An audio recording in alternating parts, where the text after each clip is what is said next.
হরে কৃষ্ণ। আজ আমরা শ্রীমদ্ ভগবদ গীতার দ্বিতীয় অধ্যায় থেকে শ্রবণ করব।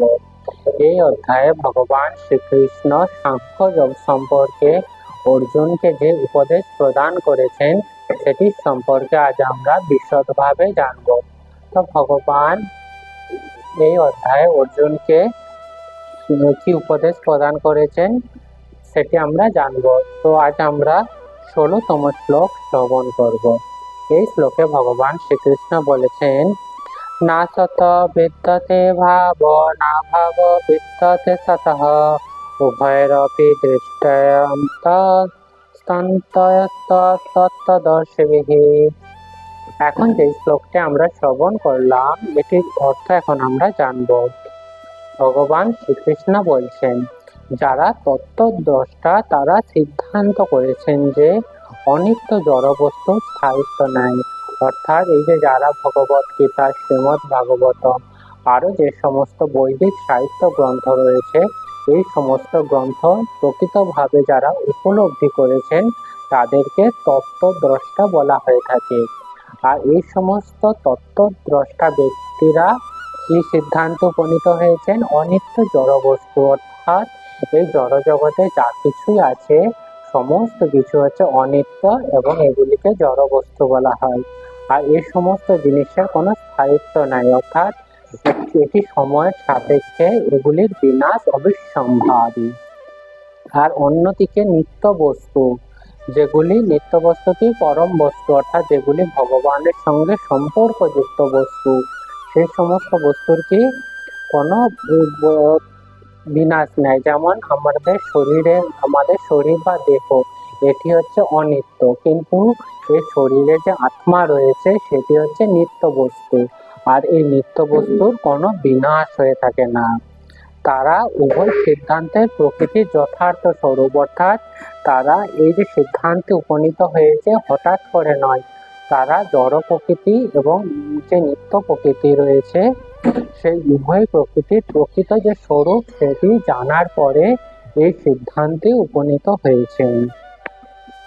তো এখন আমরা যে শ্লোকটির অর্থ শ্রবণ করলাম, এই শ্লোকে ভগবান খালি কি বলেছেন? এই বলেছেন যে এই জগতে দুই প্রকার বস্তু রয়েছে, একটি হচ্ছে জড় বস্তু আর একটি নিত্য বস্তু। এই যে আমরা শরীর যে লাভ করেছি এই শরীরকে বলা হচ্ছে জড় বস্তু। আর এই জড় বস্তু কি সময়ের সাপেক্ষে পরিবর্তন হয়ে থাকে। আর এই যে আমাদের শরীর সর্বদাই পরিবর্তনশীল। যেমন আমরা শৈশবে আমাদের দেহ কি অত্যন্ত ক্ষুদ্র ছিল বা ছোট ছিল, কিন্তু পরবর্তীকালে যখন শৈশব শিশু অবস্থা থেকে যখন যৌবন অবস্থা থেকে আবার কৈশোর থেকে কি বার্ধক্য অবস্থায় উপনীত হব, তখন কি প্রতিনিয়তই আমাদের এই জড় শরীর প্রতিনিয়তই পরিবর্তন হচ্ছে। অর্থাৎ তাহলে আমরা কি দেখতে পাচ্ছি, আমাদের এই জড় শরীর স্থির নয়। শিশু, যৌবন এবং বৃদ্ধ এইভাবে চক্রাকার আবর্তন হয়ে থাকে। অর্থাৎ যখন আমাদের বৃদ্ধা অবস্থা হয়ে থাকে তখন আমাদের এই জড় দেহটি কার্য শিথিল হয়ে যায়। আর কার্য শিথিল হওয়ার পর আবার পুনরায় আমরা এই জড় দেহ পরিত্যাগ করি, আবার পুনরায় নতুন কোনো এক দেহ গ্রহণ করে থাকি। এইভাবে দেহ ও মনের পরিবর্তন হয়ে থাকে। কিন্তু এই যে শৈশব অবস্থা থেকে আমরা বার্ধক্য অবস্থায় যে উপনীত হচ্ছে, আমাদের দেহ পরিবর্তন হচ্ছে, আর দেহের সাথে সাথে আমাদের যে মন মানসিকতা এটিও পরিবর্তনশীল হয়ে থাকে। কিন্তু এই শরীরের মধ্যে যে আত্মা রয়েছে সেটি কখনোই পরিবর্তন নয়। যেমন শুরুতে যেমন ভাবে ছিল ঠিক তেমনই যখন আমাদের অন্ত অবস্থা আসবে ঠিক একই রকম থাকে। এই আত্মা হচ্ছে অপরিবর্তনশীল।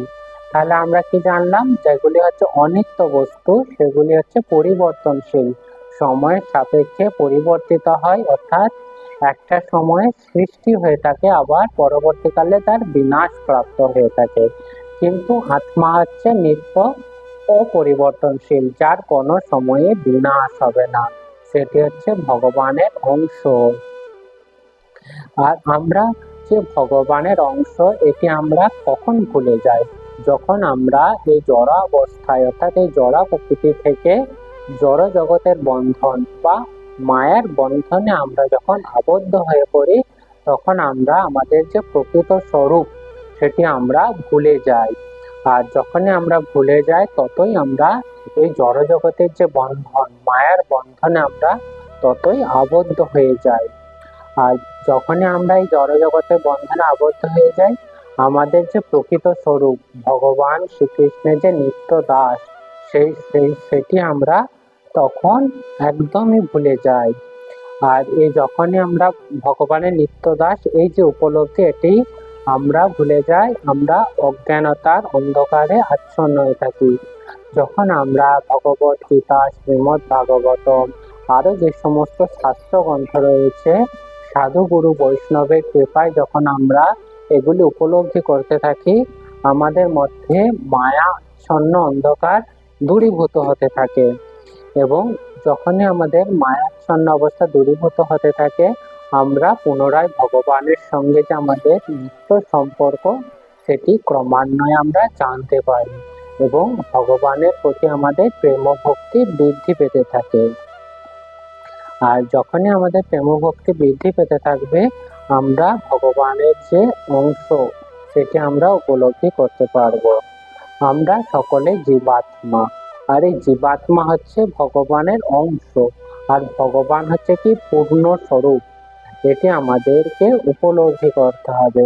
আর এই প্রকার উপলব্ধি যখন সঠিকভাবে আমাদের হবে, তখনই আমরা মায়ার বন্ধন থেকে মুক্তি পাব।